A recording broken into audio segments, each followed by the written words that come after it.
Infestation in Limbo, a Silverhawks fic. Chapter 2, First Strike.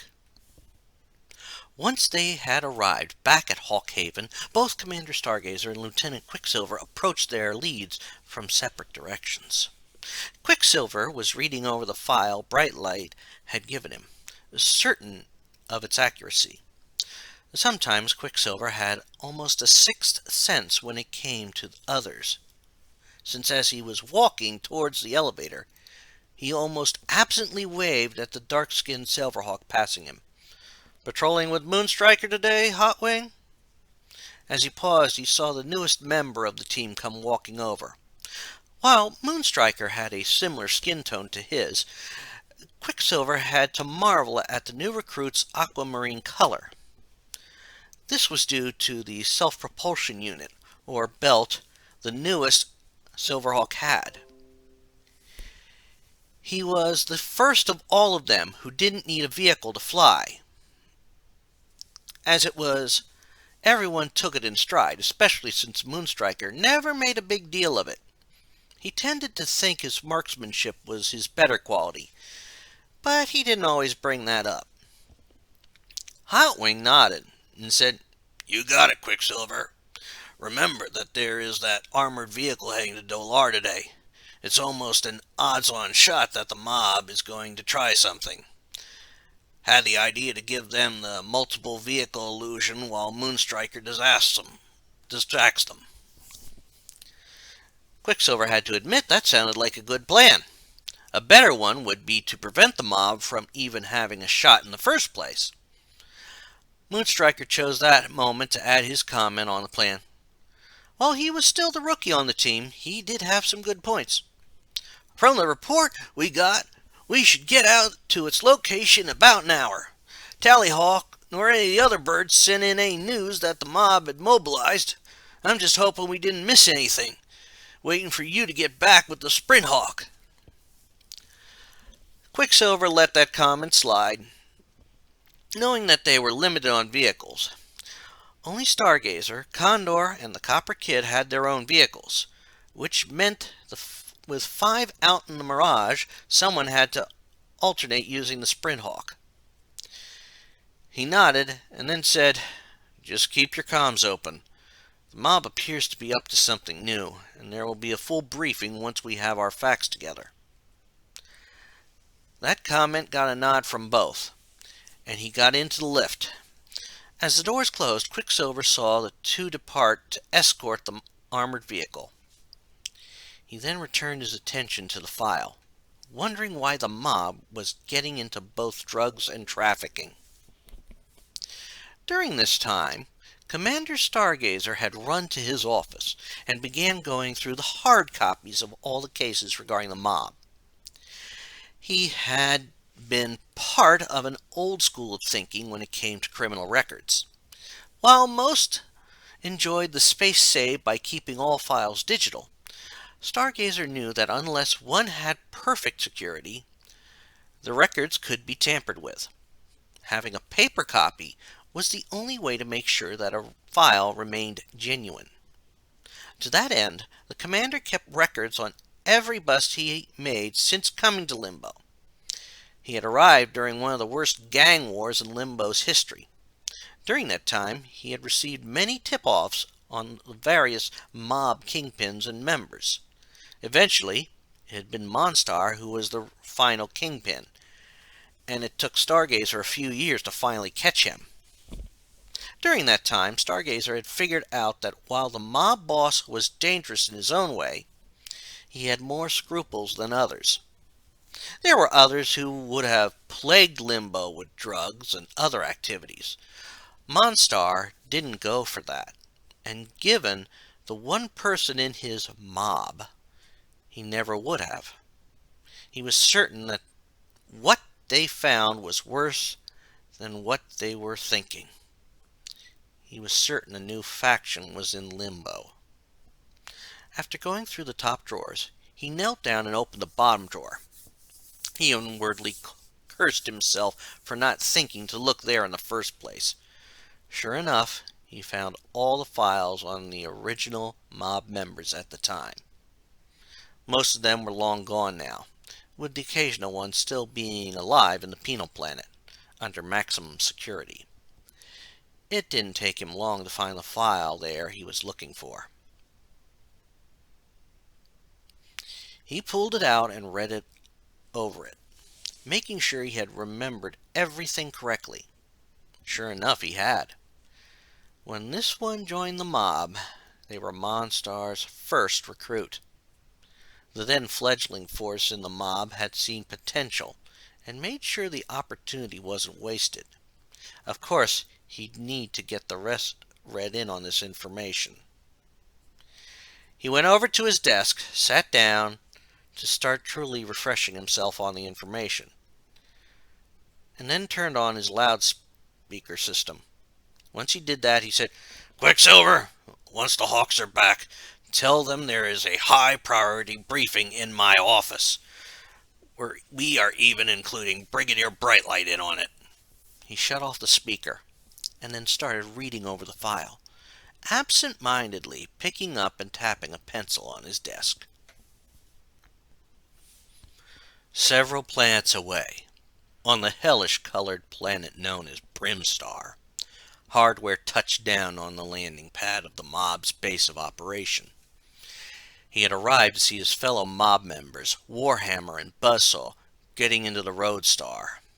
He had no doubt that the duo were heading out on a job, most likely an armored vehicle robbery.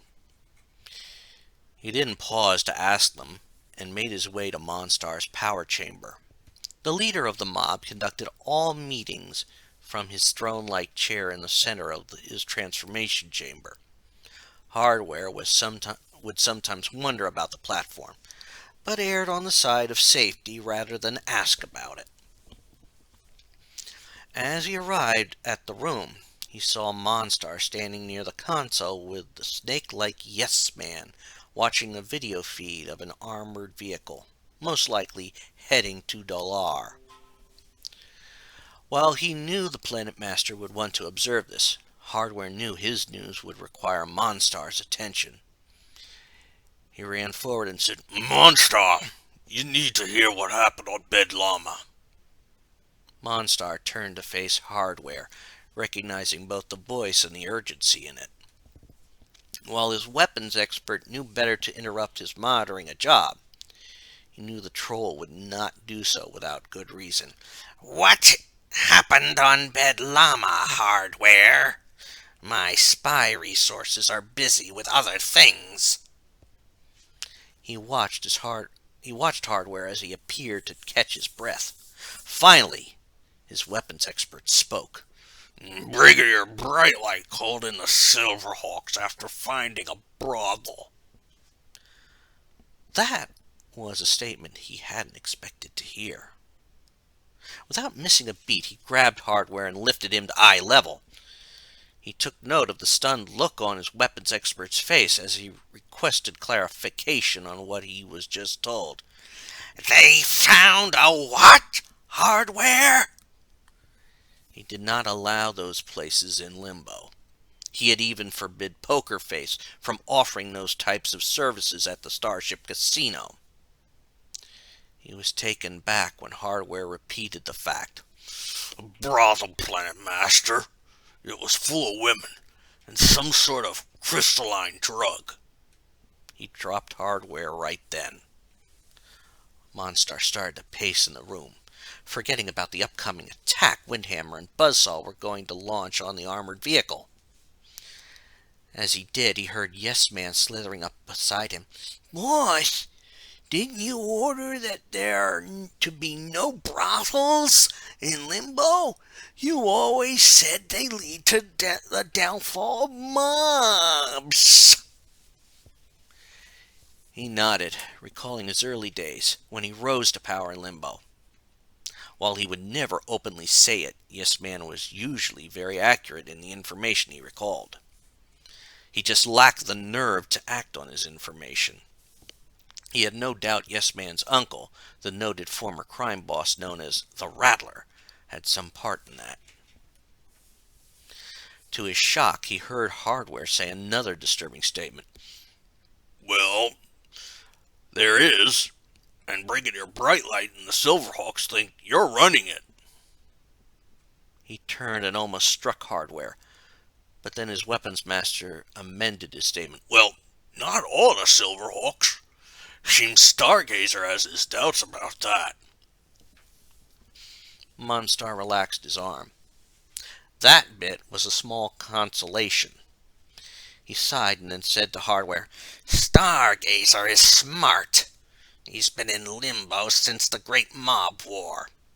He's aware where I stand on both brothels and drugs. Neither is allowed in any criminal activity here. Anyone breaking that rule gets no mercy." Hardware had been stunned by that statement. He had joined the mob when Monstar had fully wiped out all his opposition in Limbo, while the first time he heard the rule, he didn't question it. He questioned it a bit now. He got up off the floor and decided to press on that. "What's the plan then, boss? Are we going to move in and take over?" He backpedaled as it looked like Monstar was going to strike him. To his shock, it was Yes Man who seemed to answer the question. "The boss won't take over brothel. He says brothels lead to the end of any mob, especially if drugs are involved." He then saw Yes Man look over to the plant master. "Right, boss?" He saw the plant master nod in agreement. "Yes, Yes Man. There will be no brothels in Limbo. They only lead to the ruin of any organized crime. Do you know how many groups fell because of some reliance on brothels? Mobs that have politicians in their controls lose everything when the brothel is found. Even a few Earth mobs have fallen because some prostitute was caught by police. It's even worse when drugs get involved." Hardware shook his head a little, still not understanding the reluctance to get involved in those two trades. The plant master had approved of his Fantascreen, which had brainwashed the Silverhawks, although he hadn't anticipated Steel Will breaking free with Steelheart's help. He then looked at Monstar and said, "But boss, maybe with those crystal drugs, we can make the Fantascreen so strong the Steel Twins can't break free." Monstar felt his anger start to boil when he heard about the crystal. While he had never seen it, he had heard enough about it to realize what drug the brothel was using. It was definitely something he wanted out of Limbo. "It is not something we want here, Hardware. In the past, that drug was turned people into addicts in hours. People will want it so bad, it will be hard for us to even do petty theft."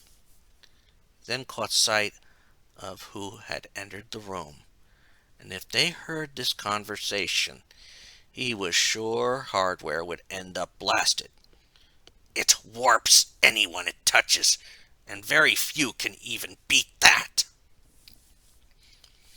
Hardware went to say something again, and while she had only just walked in on the conversation, she had heard enough to know what it was about. She had already been holding her sound smasher when she entered the room, but in an instant she aimed and fired it. Hardware yelped in pain since her blast caught him right in his ass. She advanced quickly on her fellow mob member and said, "Hardware! If you were to ever think about bringing Crystal Twist anywhere near here, or me, it will be the last thing you ever do." She emphasized her point. To emphasize her point, Melodia placed the tip of her sound smasher right between Hardware's eyes. It was one of the rare times she saw the weapons master cross-eyed and scared. Even Monstar looked scared, but she had told him her reasons for wanting nothing to do with that drug. She remained like that for a few moments before the silence was broken.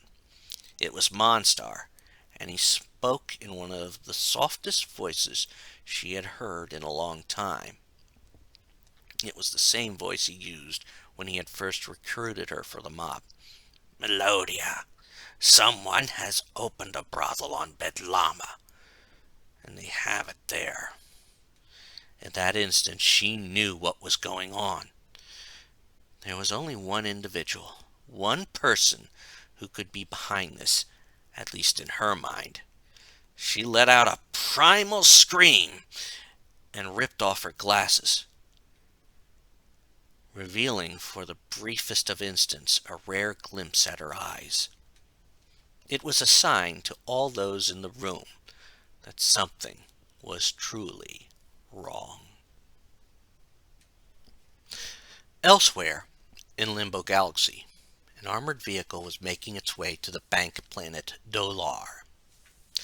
This was a semi-regular occurrence, due to the staggering amount of wealth kept in the bank planet. Dolar wasn't just the main repository for Bedlama, but for several neighboring systems. Shipments to and from various financial institutions would make their way to the planet. But in an effort to prevent any losses, the shipments had no set routine. Still, the pilot of the vehicle kept an eye out for any threats. Two of his long, spider-like limbs held the steering mechanism, while two others manipulated the various controls. He kept swiveling his head, trying to see anything the sensors might miss. As he did that, he spoke to the new guy. "The run to Dolar is a true test of any new pilot." He momentarily turned to the new guy, who was the same species as he was. "You know, you're the first rookie to go on this run so quickly after joining." The rookie quietly nodded and looked around. As he did so, he glanced off to his right, making sure to try and spot any vehicles that could be a danger. As he did so, he said in a squeaky voice, "Do we have any weapons in case of attack?" At that point, he did spot something, but it was just a space rock, big enough for a space vehicle to hide behind. The pilot nodded and pulled out his own laser pistol. "Only what we bring. These vehicles are extra armored, and the engines had to be made extra powerful to cope with it." He tapped the console and said, "The old models, while not designed right, last longer. Even the new models crumple under the assault from the mob." He then returned his weapon to its holster and looked in the direction of Dolar. "Besides, the Silverhawks are already on their way to escort us to Dolar." The rookie nodded and then glanced at the scanners. He could see by it that there were two blips in front of the vehicle, one large and one small. He also noticed one blip behind the vehicle. He pointed at the scanner and said, "So the Silverhawks are those blips in front of us?" The rookie glanced out at the rock, which was still where it was and hadn't shown up on the scanners. The pilot glanced at the scanner, noting those two blips. "Looks like one in the Sprint Hawk and Moonstriker." He then noticed the other blip, alarm crossing his face. He quickly looked around to where the blip should be and gasped, seeing the vehicle approaching behind them. To his horror, he saw one of the vehicles belonging to the mob. What was worse was the figure whirling around a giant tuning fork. He returned his attention to what was ahead of him and said to the rookie, "Strap yourself in. The ride is going to get seriously bumpy." As they strapped in, the vehicle started to roll in a violent fashion, as if being tossed in a heavy wind. That was because Windhammer, the alien creature from another world, entirely had slammed his tuning fork on the side of the Roadstar and sent a tornado to toss the vehicle around. It was an effective tactic to use on the armored vehicle, since they usually were tough vehicles to crack. As the wind did their work, Buzzsaw, the robotic hitman of the mob, said, "Nice work, Windhammer. I think I see some dents in that one already." Windhammer nodded, glanced over the area. He noticed a large space rock, but decided against using it, and used the winds to steer the armored vehicle into the field of some smaller space rocks. It didn't pay to destroy the vehicle. Too much of the cash and cargo could be lost. He did, however, accept the praise he had gotten. Thanks, Buzzsaw, but I'm going to have to pick things up. I think I see the Silverhawks approaching. Depending on which ones it was, Windhammer knew he could handle them. All of their vehicles could get caught up in the wind attacks. Some could even get damaged with him summoning hail. Even his mastery over lightning, which of his kind only he ever managed to harness effectively to protect and save himself, could target the vehicles, and on some occasion the various flying Silverhawks. Only one was tricky for him to take care of. Buzzsaw set things so the Roadstar would stay on the tail of the armored vehicle, and then stood up, pulling the cords to start all his blades. Buzzsaw, when first constructed on his homeworld, had been designed for construction, specifically lumber and demolition. He had quickly found crime and mayhem more appealing. Since he wasn't from Earth, he never understood what some humans meant when they said he was a maverick or got the wily treatment. He raised his arm and aimed at the approaching Silverhawks and said, "Don't worry, Windhammer. My blades will clip their wings." With that, he launched one at the oncoming threat, and as it flew out, he followed it up, waiting for their return. If they didn't, it would take a few Limbo minutes for new blades to reform, as long as his blades remained spinning. Moonstriker was the first to see the oncoming attack. He quickly veered off, using his special propulsion unit to use the winds created by Windhammer to his advantage. As he did so, he relayed a warning to Hotwing. "Watch out, Hotwing! Looks like Buzzsaw is itching for a fight." As he rode the winds, he saw the canopy for the Silverhawk open up. Hotwing leaned out, his finger touching his forehead as a magical blast came out of the red triangle in the center of his forehead. Soon the blast hit the first blade, and then the second, turning both into banana cream pies. He inwardly chuckled as Hotwing flew out of the Silverhawk and towards the Roadstar, loudly shouting, "Thanks for the pies, Buzzsaw!" As the Silverhawks flew toward the Roadstar, Windhammer changed his tactics. He would have to let the wind slow down, but the vehicle should be hampered in the speed department. He slammed the fork down and then pointed it in the direction of the Silverhawks. "Hail! Stop the Silverhawks!"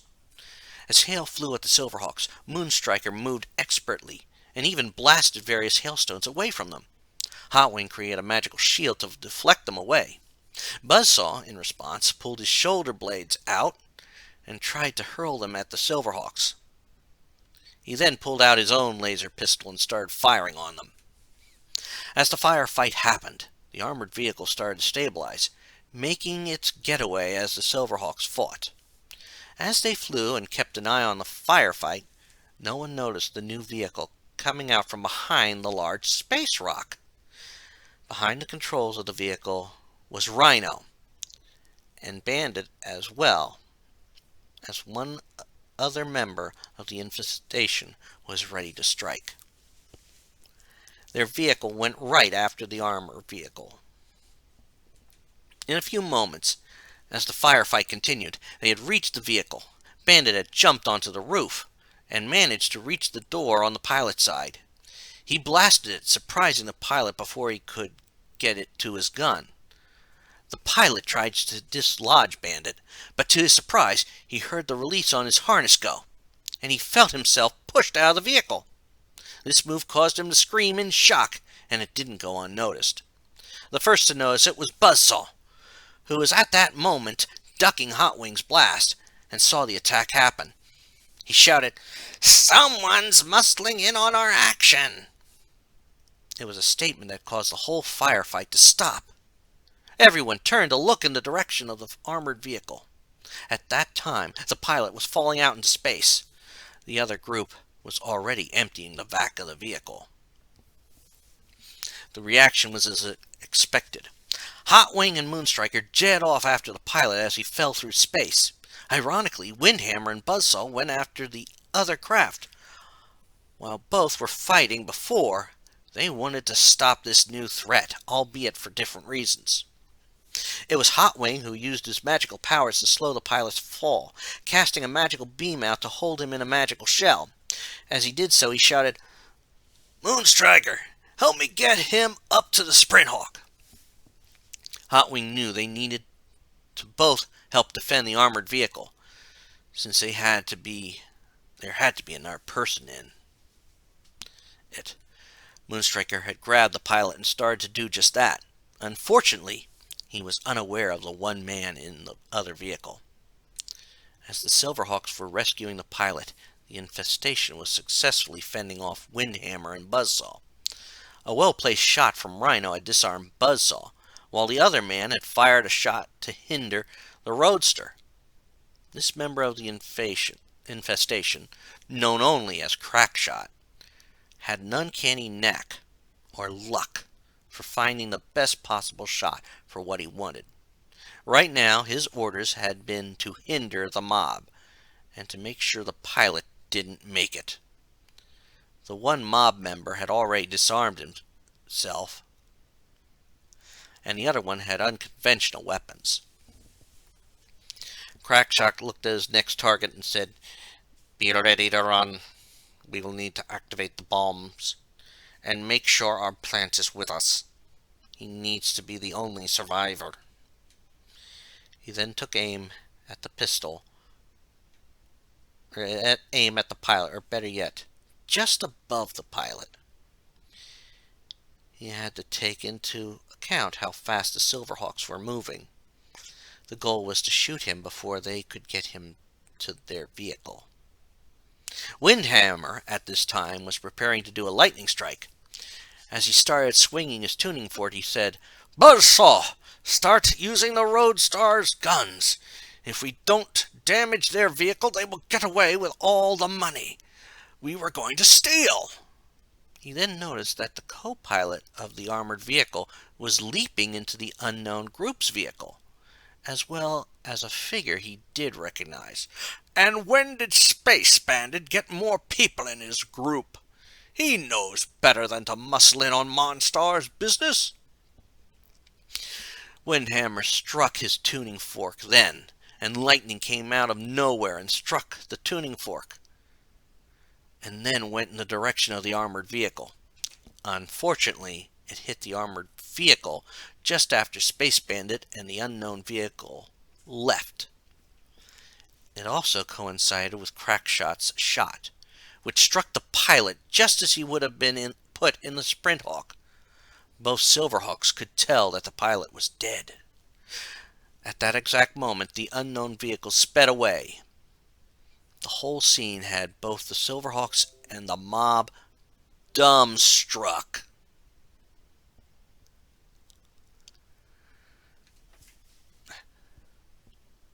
The mob would only off someone if they had no other choice in the matter.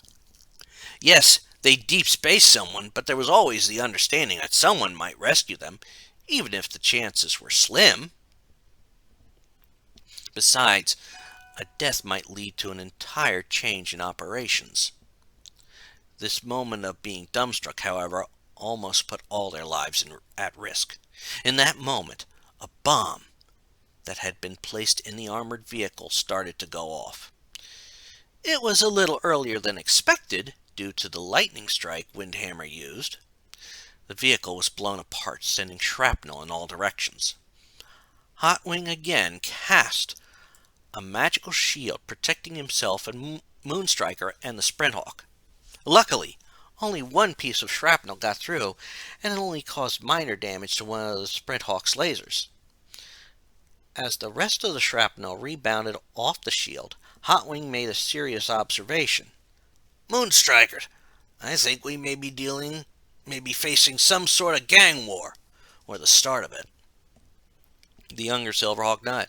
That's not good, especially if they were willing to kill that easy. Even worse, they took the co-pilot hostage. I didn't even catch where they went off to. The explosion had made a very noisy cover for the unknown group's escape. He was not going to like putting that in his report. Hotwing glanced over at the Roadstar, which was limping away. It was obviously damaged, so he figured the mob wouldn't be causing problems right now. He was actually torn on the idea of arresting them. While they had initially attacked the vehicle, they didn't actually rob it. Yes, there was also outstanding warrants for both of them, but given what just happened, Hotwing figured it would be better to let them go. He got back into the Sprinthawk and said, "We need to get back to Hawkhaven and tell Commander Stargazer about this." He closed the canopy and took off, knowing Moonstriker was right behind him. As the Sprinthawk flew off, the Roadster limped along. Windhammer had gotten down and taken control since one piece of shrapnel was lodged into Buzzsaw. No doubt it damaged one of the circuits that allowed the robot to use his arms. As he piloted the Roadstar back to Brimstar, he heard Buzzsaw say, "Monstar isn't going to like this." Windhammer had no option but to nod his head. Their heist had been hijacked. What made it worse was the fact that it involved some of the low-level thugs that frequented the Sinistar diner. He tried to push a little more force into the vehicle, however. He was also ready to flag down Seymour if the need arose. After a few moments, Windhammer responded to Buzzsaw's statement. "No, he isn't, Buzzsaw. I just hope Sky Shadow was watching us. That could be a saving grace for us." With that, Windhammer tried to get the vehicle back to base.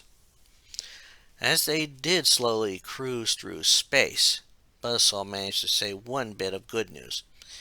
"At least the Silverhawks didn't come after us after the armored vehicle blew up." Windhammer nodded in agreement on that fact.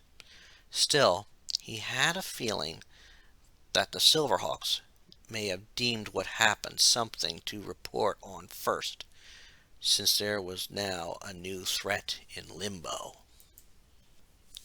Some distance away, currently beyond the light-year limit, a special starship was waiting.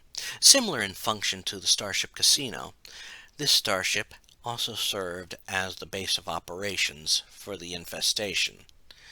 The leader of the group had already returned to it, with Hotwire and the blonde woman. They were waiting quietly as the attack on the armored vehicle played out.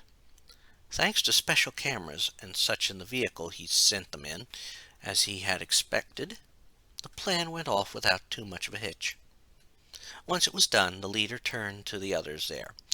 "Well, now we have the attentions of both the Silverhawks and Monstar's mob.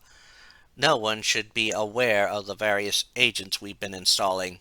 The next step is to start bringing down the forces in power in Limbo." He looked at the blonde and said, "Are you sure we'll get her under our sway?" The blonde cackled, and if one didn't know better, they would have sworn she was her sister. "Of course. My sister remembers what I did to her. She won't be thinking straight, and will fall easily into the trap I have set up. She may have resisted the twisting when we were younger, but I know how to break her now." The leader nodded in approval, and then turned to Hotwire. "How goes methods for hacking into the various information systems? Any progress?" It was important to get into all the communication systems. Currently, they had some of the government facilities bugged, including that of Brigadier Brightlight's office.